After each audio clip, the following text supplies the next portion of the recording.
ایک حدیث پاک میں ہے کہ نماز دین کا ستون ہے اور اس میں 10 خوبیاں ہیں۔ چہرے کی رونق ہے نماز، دل کا نور ہے، بدن کی تندرستی کا سبب ہے، قبر کا انس ہے، اللہ تعالیٰ کی رحمت اترنے کا ذریعہ ہے، آسمان کی کنجی ہے، اعمال نامے کے ترازو کا وزن ہے، اللہ تعالیٰ کی رضا کا سبب ہے، دوزخ سے آڑ ہے، اور 10واں جنت کی قیمت ہے۔ جو شخص باقاعدگی کے ساتھ نماز پڑھتا ہے، اس نماز کی برکت سے اللہ تعالیٰ اس بندے کو جنت عطا فرمائیں گے۔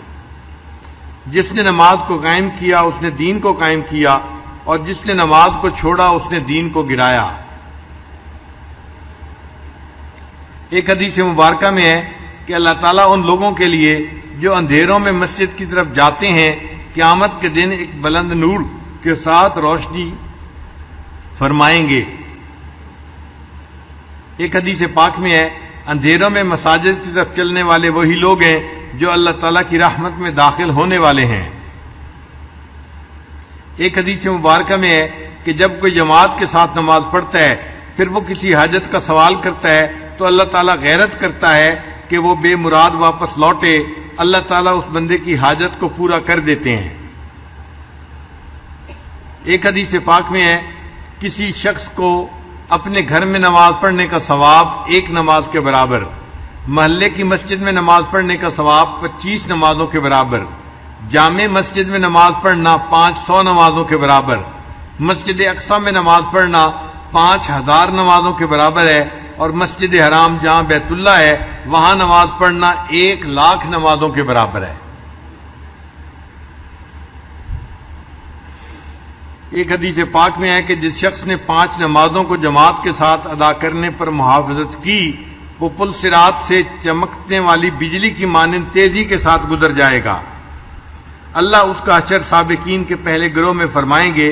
ہر روز و شب میں ان نمازوں پر محافظت کرنے والے کے لیے ایسے 1000 شہید کی مانند اجر ہوگا جو اللہ کے راستے میں شہید کر دیے جائیں، یعنی نماز باقاعدگی سے پڑھنے والوں کو 1000 شہیدوں کا ثواب عطا کیا جائے گا۔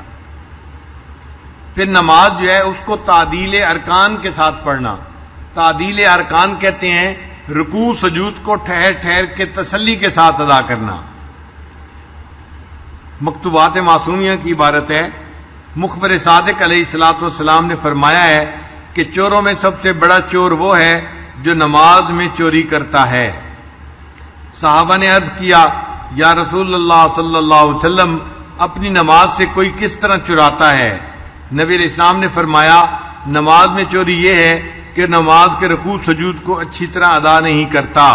نیز نبی علیہ السلام نے فرمایا کہ خدائے جل شانہ اس شخص کی نماز کی طرف نگاہ اٹھا کر بھی نہیں دیکھتا جو رکوع اور سجود میں اپنی پیٹھ کو ثابت یعنی سیدھا نہیں رکھتا۔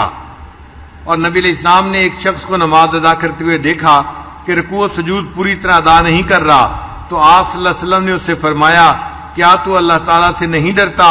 اگر تو اسی عادت پر مر گیا تو دین محمدی پر تیری موت نہیں آئے گی۔ نیز نبی علیہ السلام نے فرمایا تم میں سے کسی کی نماز اس وقت تک کامل نہیں ہوگی جب تک کہ وہ رکوع کے بعد پوری طرح سیدھا کھڑا نہ ہو اور اپنی پیٹھ کو سیدھا نہ کر لے اور اس کا ہر ایک عضو اپنی جگہ قرار نہ پکڑ لے۔ نبی علیہ السلام نے فرمایا کہ جو شخص دونوں سجدوں کے درمیان بیٹھنے کے وقت اپنی پشت کو سیدھا نہیں کرتا اس کی نماز کامل نہیں ہوتی۔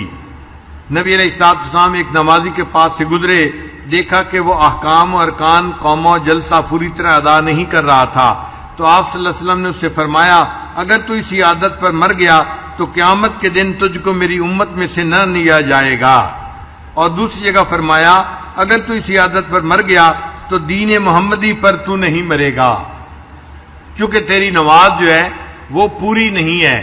اس کو نماز کی چوری کہا گیا اگر نماز کے ارکان کو صحیح طرح ادا نہ کیا جائے۔ حضرت ابو ہریرہ نے فرمایا کہ کوئی شخص ایسا ہوتا ہے کہ 60 سال تک نماز پڑھتا رہے اور اس کی ایک نماز بھی قبول نہیں ہوتی، کیونکہ اس شخص نے رکوع سجود کو بخوبی بھی ادا نہیں کیا ہوتا۔ کہتے ہیں کہ زید نے ایک شخص کو دیکھا کہ نماز پڑھ رہا ہے اور رکوع سجود پوری طرح ادا نہیں کر رہا، تو آپ نے اس شخص کو بلایا اور اس سے پوچھا کہ تو کب سے اس طرح کی نماز پڑھ رہا ہے؟ اس نے کہا 40 سال سے۔ آپ نے فرمایا اس 40 سال کے عرصہ میں تیری ایک نماز بھی نہیں ہوئی، اگر تو مر گیا تو نبی علیہ الصلوۃ والسلام کی سنت پر تو نہیں مرے گا۔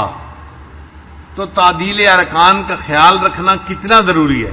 ہم نماز پڑھیں تو نماز کو تسلی کے ساتھ پڑھیں، سکون کے ساتھ پڑھیں۔ نماز مومن کے لیے محبوب کے لقاء کا ذریعہ ہے، ذریعہ لقاء یار ہے، کوئی سزا نہیں ہے کہ انسان کہے جی کہ بس مجھے تو دن میں 5 مرتبہ مصیبت پڑ گئی ہے اس نماز کو پڑھنے کی۔ اللہ رب العزت نے اپنے پیارے حبیب صلی اللہ علیہ وسلم کو عرشوں پہ بلایا معراج کے لیے۔ اب جو کسی محبوب کو گھر بلائے اور اس کو تحفہ دے تو اپنی طرف سے بہترین تحفہ دیتا ہے۔ اللہ رب العزت نے اپنے پیارے حبیب صلی اللہ علیہ وسلم کو عرشوں پہ بلا کے ان کو نماز کا تحفہ عطا فرمایا۔ پہلے ایک دن میں 50 نمازیں فرض ہوئی تھیں۔ آپ سوچیں ایک دن میں 50 نمازیں پڑھنی ہوتی تو ہم تو مصلی پہ بیٹھے رہتے۔ پھر نبی علیہ الصلوۃ والسلام نے اللہ رب العزت سے درخواست کی کہ میری امت کے لیے آسانی کر دی جائے، 45 کر دیں، 40 کر دیں، حتیٰ کہ اللہ تعالیٰ نے آخر پر فرمایا آپ کی امت 5 نمازیں پڑھے گی، ان کے نام اعمال میں 50 نمازیں پڑھنے کا ثواب لکھا جائے گا۔ نماز اچھی طرح ادا کرنے پر نماز نمازی کے لیے اچھی دعا کرتی ہے، ورنہ نمازی کے لیے بد دعا کرتی ہے۔ منقول ہے کہ جب مومن بندہ نماز اچھی طرح ادا کرتا ہے اور اس کے رکوع و سجود بخوبی لاتا ہے تو اس کی نماز بشاشت والی اور نورانی ہوتی ہے۔ فرشتے اس نماز کو آسمان پر لے جاتے ہیں اور وہ نماز اپنے نمازی کے لیے اچھی دعا کرتی ہے اور کہتی ہے حافظک اللہ سبحانہ کما حفظتنی، اللہ تعالیٰ تمہاری حفاظت کرے جیسے تم نے میری حفاظت کی۔ اور اگر نماز کو اچھی طرح ادا نہیں کرتا تو وہ نماز ظلمت والی رہتی ہے، فرشتوں کو اس نماز سے کراہت آتی ہے اور اس نماز کو آسمان پر نہیں لے جاتے، اور وہ نماز اس نمازی کے لیے بد دعا کرتی ہے اور کہتی ہے ضیعک اللہ تعالی کما ضیعتنی، اللہ تعالیٰ تمہیں اسی طرح ضائع کرے جس طرح تم نے مجھے ضائع کر دیا۔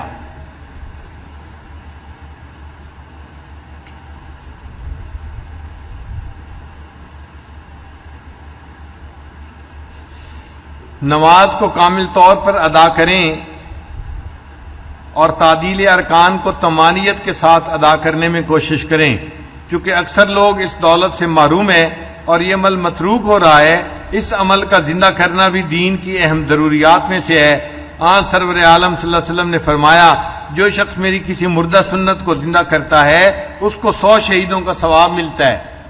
تو خواجہ معصوم رحمۃ اللہ فرماتے ہیں کہ آج کے دور میں تسلی کے ساتھ نماز پڑھنا گویا نبی علیہ السلام کی سنت کو زندہ کرنا ہے، اس پر 100 شہیدوں کا ثواب بندے کو ملتا ہے۔ پھر جب ہم جماعت کے ساتھ نماز پڑھیں تو ہمیں چاہیے کہ اپنی صفیں کو سیدھا کریں اور یہ بھی سمجھ لیں کہ جماعت کے ساتھ نماز ادا کرنے کے وقت صفوں کو سیدھا اور برابر کرنا چاہیے تاکہ نمازیوں میں سے کوئی شخص آگے پیچھے کھڑا نہ ہو۔ کوشش کرنی چاہیے کہ سب نمازی ایک دوسرے کے برابر کھڑے ہوں۔ نبی علیہ السلام پہلے صفوں کو درست فرمایا کرتے تھے، پھر تکبیر تحریمہ کہتے۔ نبی علیہ السلام نے فرمایا کہ صفوں کو برابر کرنا بھی اقامت صلاۃ میں سے ہے۔